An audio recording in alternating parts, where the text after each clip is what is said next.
I mean, we started with Iron Man.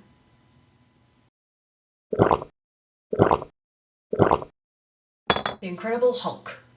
Released in 2008, only 1 month after Iron Man. Different studios. Directed by Louis Leterrier. Written by Zach Penn, based on characters by Stan Lee and Jack Kirby. This movie stars Edward Norton, Liv Tyler, Tim Roth, Tim Blake Nelson, William Hurt, Christine Cabot, Ty Burrell, Peter Menza, with the voice acting of Lou Ferrigno, the original TV Hulk, as the voice of the Hulk. In an experiment that goes awry, Bruce Banner, a scientist studying gamma radiation, is overexposed. The gamma, triggered by increased heartbeats per minute, so anger, rage, or overexcitement, turns Bruce into this massive green beast with superhuman speed, strength, healing ability. He's essentially bulletproof, etc. Little does Bruce know that the government, the military, is using this all as a cover and experiment to try to recreate a super soldier program that they started back in World War II. But more on that later. Bruce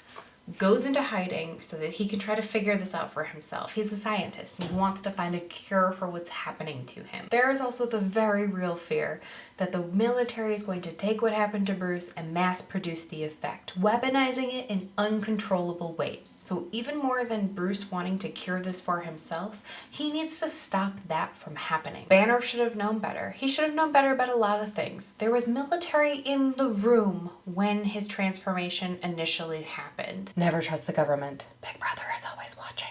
For the most part, Banner hides out and stays pretty safe, moving from location to location, not getting on anyone's payroll specifically. He doesn't want his name on any sort of grid. He does slip up a couple of times. For instance, hey, maybe don't send your blood to a stranger on the internet. I know you're desperate for a cure. I know that times are tough, but that's a huge red flag. Just know, you're supposed to be smarter than that. I very much feel that this movie is also an insight into the age-old science question of, even if we can, should we? What irreparable damage could it cause? Is it worth it? Is it going to be a benefit to us? Edward Norton reportedly completed a lot of rewrites for this movie, but never received a writing credit for the film. Supposedly entire characters were cut or introduced to the movie, changing the entire flow of the film. What did I like about this movie?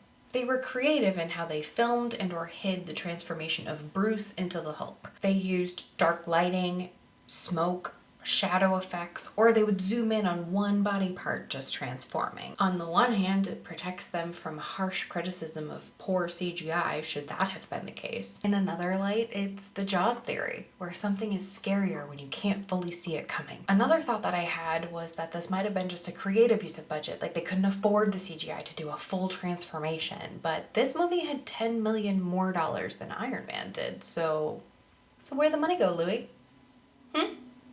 Do we need to see some receipts? Where'd you put the money, Louis? I also liked that Betty elbowed that one soldier in the face. It might have been her only positive contribution to the entire plot. So I guess she also gives him the thumb drive. What didn't I like about this movie? I'm not sure we get to know the characters enough to endear us to them, to want to ship anybody with another character. I don't know anything about Betty except that she worked with Bruce before he changed and that they used to be in love. But is she a nice person? Maybe? Is she funny? No. She is noted as a cellular biologist, but at no point in the entire movie does she showcase any of this knowledge or use it to the benefit of helping Bruce get out of his situation. She introduces herself as Elizabeth Ross and somebody else calls her out as a doctor. She doesn't even introduce herself as the doctor. What?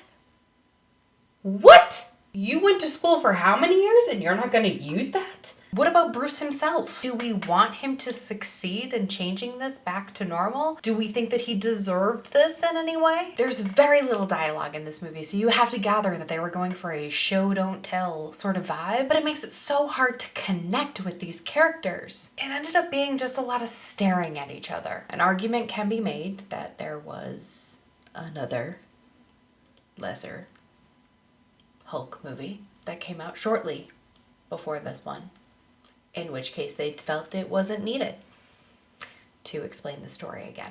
I also don't like the unnecessary dog violence. I know it was only a tranq dart, but the look on Blonsky's face when he shot it was unnecessary.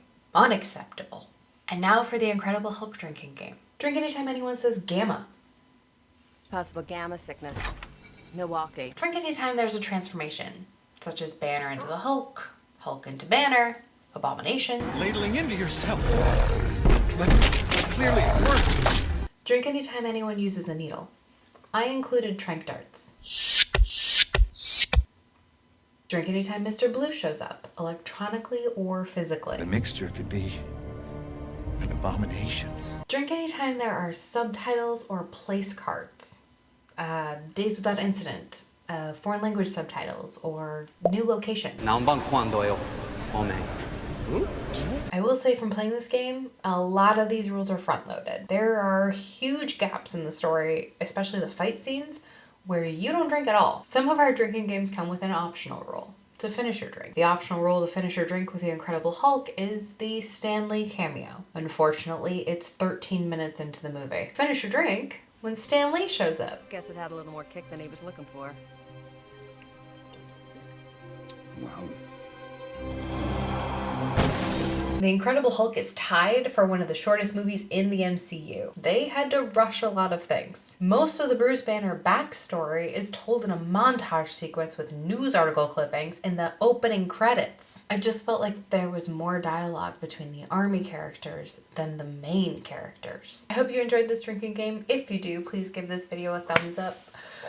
What are you doing with your hands? Thank you for watching this drinking game. If you enjoyed this video, please give it a thumbs up, subscribe to my channel. You can comment below with any questions you might have or future drinking games that you might like to see. You can also follow me on Twitter @DrinkAnytime, where I sometimes give clues as to what drinking game I might come out with next. Let's be honest, this one wasn't my favorite. The actors did their job. They played the parts. I saw the emotion in Liv Tyler's face. I just needed her to say something.